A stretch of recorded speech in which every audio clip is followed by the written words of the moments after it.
Okay. Good day, grade 7. So for today, we're gonna discuss how to use Google Slides. So if you are familiar with Microsoft PowerPoint, so ito naman yung version niya under the application of the G Suite. So just like the Google Docs, we have two ways to navigate the Google Slides. First is via the application itself na I ask you to download ahead of time, and it can also be used or opened under the Classroom app. So we will show first the interface under the application. So just click the slides.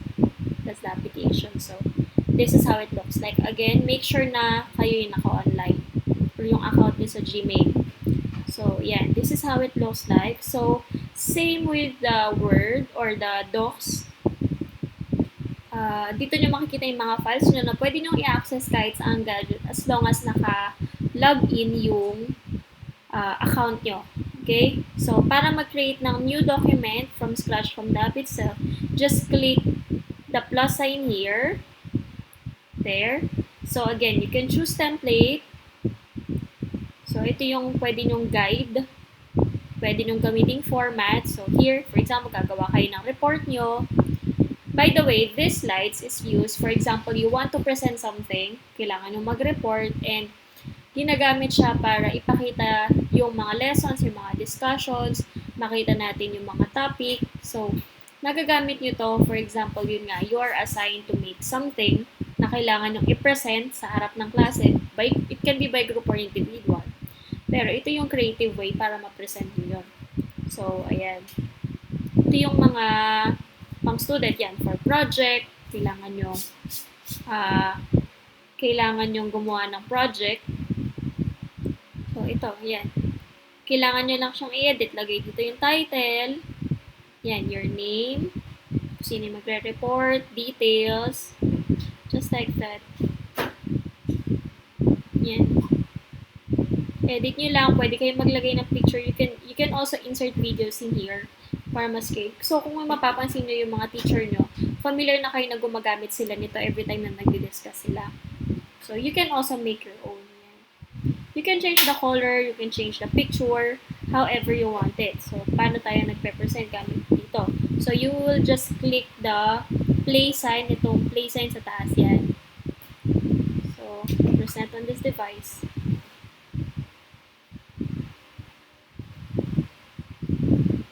Yan. So, we can now present. Just click the screen, then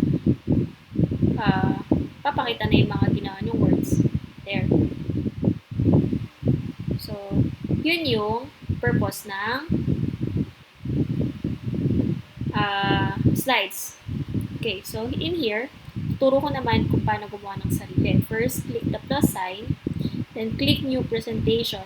This is how you will do your own kung gusto nyo gumawa ng sarili nyo. So, you just change it kung ano gusto nyo ilagay. For example, ipapagawa kong activity, my family. There. So, in here, you will start on a blank page or blank outline. So, yan. You can add titling here, then undo. Kaya add subtitle if you want other details. If you want to add slide, you just click this here, the plus button, this part. So, ayan. Pipili lang kayo kung anong gusto nyo itsura. So, usually, ito naman yung ginagamit. The title and body. Ito yung pinaka mostly common. There. So, ayan. May dalawa na kayong slides. So, later I will explain more. So, balik muna tayo dun sa Google Classroom kasi I will ask you to make a slide from your Google Classroom. Okay, so, this is how you do it. So, go to your Google Classroom. This will be your activity. So, under the classwork, click classwork. So, I already add assignment there, the Google Slides. There. So, on the direction, introduce your family using Google Slides. So, ahead of time, I ask you to prepare pictures of your family because you will be using that para gumawa ng slide dito at ipapasa sa akin. So, click your work. So, again, add attachment. So, there. So, ang pipiliin nyo naman this time is new slides since yun ang assignment nyo. New slides. Adding to assignment. Then, you will be directed to the app again. Yan. So, there. So, you can change again the file name from here sa tatlong dots sa taas. Click this one. So, yan. My family. There. So, you can change the background if you want. You can also modify some. And change theme if you want to change theme. Again. So, if you want to change the style, kung ayaw nyo ng plain lang, just click these 3 dots. Then, click change theme. Kayo ang bahala kung ano gusto nyong design. So, ako ang gusto ko ay simple lang. Something like in this presentation or from Google. Oh, I want this paradigm. Para simple lang siya. There. So, yun yung gusto kong design. So, the first thing that you need to do, or I will ask you to do, is to insert the pictures of your family members. So, it depends kung ilan kayo. For example, sa aming bahay, we are just 2 and we have 3 cats. So, yun ang ilalagay kong picture sa my family. So, gusto ko per slide, isang member ng family para ma-practice nyo paano mag-add. So, in here, I will add first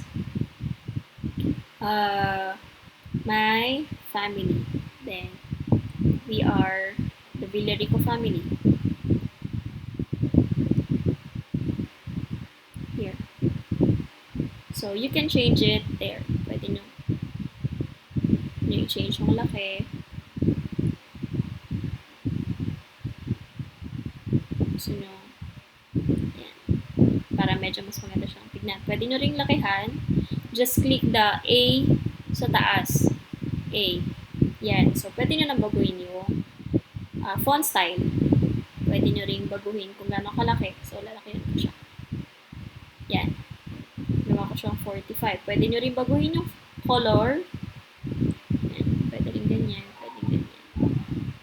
Okay, bala black. Gusto ko yung blue. Okay. There. So, pwede ring lakihan to. Lakihan natin para mas kita siya. Just click the size. There. Yan. Para mas malaki siya. Next. So, I want to add slides since add ko yung mga kasama ko sa bahay. First is, again, click the plus sign here sa gilid. Sa gilid ng unang slide. Yan. Tapos yan, pwede ka nang pumili kung anong design na gusto mo dyan. So, since I want to add, since isang picture lang naman i-add ko, so I will use this one. Here, yan. So, here, click this, then you can click the add, the plus sign there para mag-add ng picture. So, plus, katulad lang din sa docs. Click the plus para mag-insert image. Image from photos. There. So, ako, nilagay ko na yung picture sa album. Nasa isang album na siya. Yan, family. Para mas madali ko siyang mahanap, di na ako mahirapang mag-scroll. So, click family. So, yan. Yan, I click the picture of my husband. Yan. Pwede nyo siya ilagay dyan. Yan. Pwede nyo tanggalin tong nasa likod. Delete. So, para matanggal yung back. Yan. That is the picture of my husband. So, I'll click. This is my husband. His name is Sean Villarico. He is 26 years old and working as a public school teacher in Manila. Yan. Just like that. So, pwede kayong mag-share na any information about your family. So, kayo bahala. Pwede nyong i-share kung saan siya nag-work, kung ilang taon na siya, something like that. So, kayong bahala kung ano gusto nyong i-add. Okay, next. I will add kung yung mga cats namin, since we don't have kids yet. So, yung mga cats namin, yun yung mga fur babies namin. So, again, I will click the plus sign here at the bottom corner. It means add slide there. So, yan. O, pili tayo ng iba namang design if you want. Okay, ito nang pipiliin ko isa. Yan. Tapos again, if you will add picture, you can delete this one since text ang nakalagay. Delete. Then, click the plus sign at the top para mag-add ng picture. Image from photos. Yan, album. So, family. Yan. So, ang aming first cat is si Wanda. Yan. Pwede natin baguhin yung format kung gusto niya. Sige, dito natin siya ilagay para maganda. Dito ko lalagay si Wanda. Yan. Baguhin natin yung style ng text. Gawin natin siyang black or blue. There. So, this is Wanda. She is our first cat. She is her breed is Himalayan. So, there. Kayo bahala. So, it can be your brother, your sister. So, kung ano yung gusto nyo i-share din sa kanila. So, sa amin, itong cat ko. There. So, pwede nyo i-gitna if you want. There. Yan. Next. Click another since I still have second cat. So, same. You want the same format. There. Okay. Next. I'll delete this because it's text. Plus sign. Insert image from photos. Album. Family. Next is Stella. Yan. This is our second cat. Pwede nyo lakihan yung picture if you want.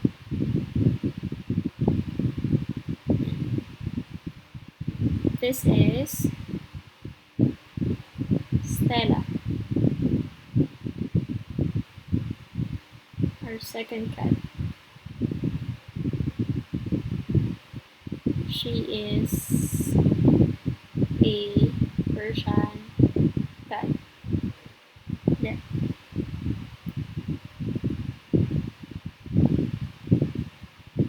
It's 9 o'clock. There. Next. So, our last cat is Salem. So, I will add it here.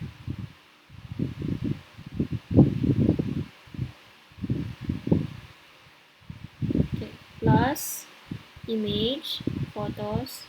So, same procedure lang. Ganun lang pa mag-insert ang picture. This is our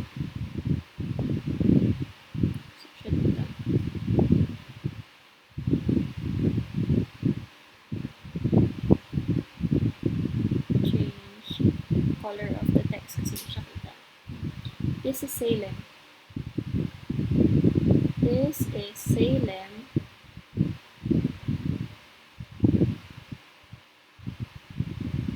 Our third and only male cat. He is a Siamese. There. Make sure lang na you change the font size. If masyadong maliit, pwede nang palaki ko yan. Para mas maganda siyang tignan. Mababasa. Or present. So, siya gitna. Click, plus sign, paragraph, center. There. Yan. Gitna natin. Para mas maganda siyang tignan. Ganun din. I-center din natin yung iba. Click. Then yung A. Paragraph, center, there, plus Wanda, click, A, paragraph, center, yan, andun na sila. Then last is if you have a complete family picture, kahit hindi complete, okay lang, basta family picture, mas okay. So, click plus, then here, I will choose this one. Click. image, photos, album, family. Then I will click this family picture. Yan.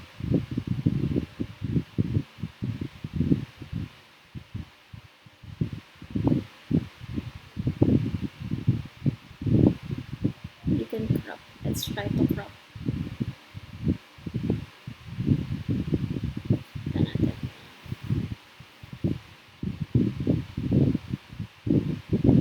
Yan. Add text. This is our small family. Center natin. Click this center. This is our small family. Okay, there. Yan. So, that's how the slides will look like. So, let's try. Let's try to present it. So, click plus sign. Present to this device. Yan. So, if I will present it, like natin. First slide, second slide, third slide, fourth slide, fifth slide. Yun lang po. Okay, so X. So, how to turn in? You just click this, click the file name, then click this back sign. So, yeah. Automatically, let's check the classroom. Yan, may naka-slides na siya. So, verify natin if nandun pa yung details. Para makita nyo kapag chinek ko, makikita ko yung slides. Yan. This is the slides will look like. 1, 2, 3, 4, 5, 6. Complete. So, ito yung checkan ko. Okay? So, X.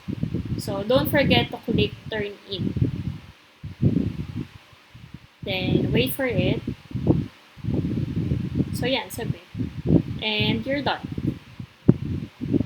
I hope you can do it too. Okay? So, I will see it when you submit your output. Bye!